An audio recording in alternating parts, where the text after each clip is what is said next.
These are some of the greatest players in NFL history. With MVPs, All-Pro teams, and countless records on their resumes, these football players had it all, except a Super Bowl championship.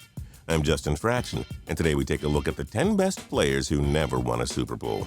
And a big shout out to Javen-sports, Clash Royale, COC, and Kendama for suggesting this list. We do hope you enjoy this video, and if you do, feel free to click subscribe down below for more cool videos every single day. Number 10, Fran Tarkenton. As the quarterback of the Minnesota Vikings and New York Giants in the 1960s and 70s, Fran Tarkenton set the precedent for scrambling passers. The fleet-footed Tarkenton inspired players like Randall Cunningham, Steve Young, Michael Vick, and Russell Wilson with his speed. Yet the 1975 MVP and 9-time Pro Bowler struggled in 3 Super Bowl appearances for Minnesota. Falling to some of the best teams in league history, Tarkenton lost to the Miami Dolphins in 1974, the Steelers in 75, and the Raiders in 77. In 3 Super Bowls, Tarkenton threw 1 touchdown and had 6 interceptions. Number 9, Tony Gonzalez. Widely considered the greatest tight end in league history, Tony Gonzalez holds the record for most receptions and total receiving yards for the position, yet the 14-time Pro Bowler never made it to a Super Bowl. From 97 to 2006, Gonzalez was a member of the Kansas City Chiefs, who had a 1-6 playoff record. Late in his career, Gonzalez shifted teams and continued to dominate with the Atlanta Falcons. The Falcons made it to the 2012 NFC Championships, the farthest Gonzalez has ever been in the playoffs, but were defeated by the 49ers. Number 8, Anthony Munoz. Possibly the greatest offensive lineman in league history, Anthony Munoz was an 11-time Pro Bowler in 13 seasons.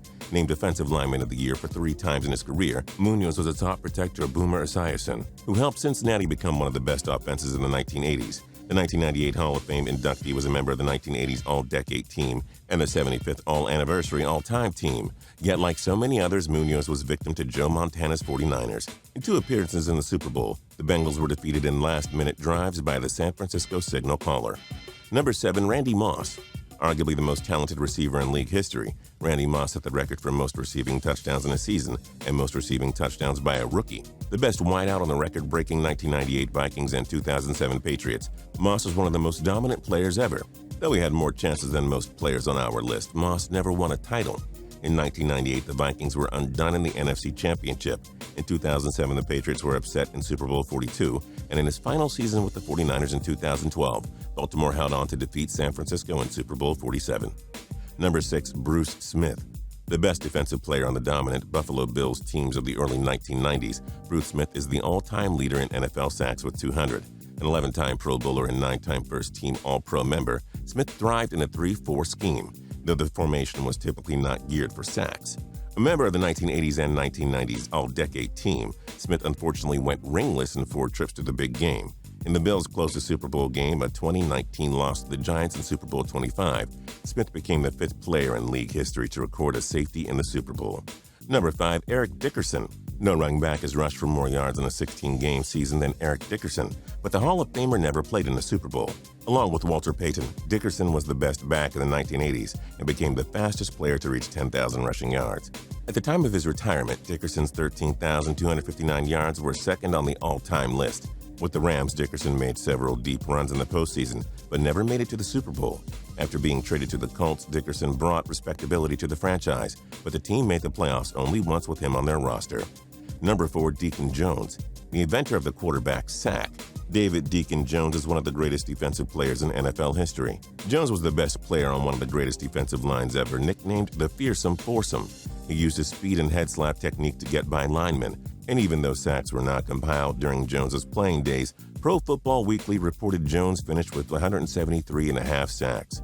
Unfortunately for the 2-time Defensive Player of the Year, the farthest Jones ever went in the postseason was the conference championship game with the Los Angeles Rams. Number 3, Dick Butkus.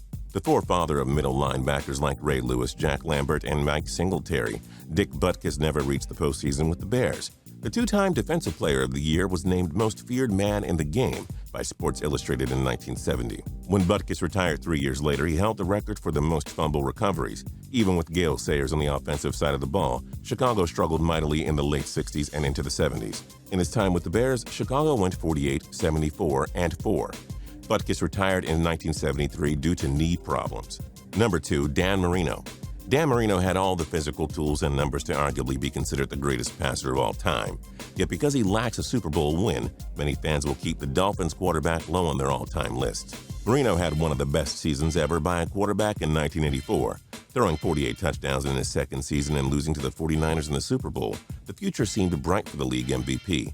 Unfortunately, with the lack of running game and strong defense, Marino helped Miami remain a playoff contender, but never got back to the Super Bowl after his second season. And number 1, Barry Sanders. With 10 consecutive seasons of 1,000 yards rushing, Barry Sanders is one of the greatest running backs in league history.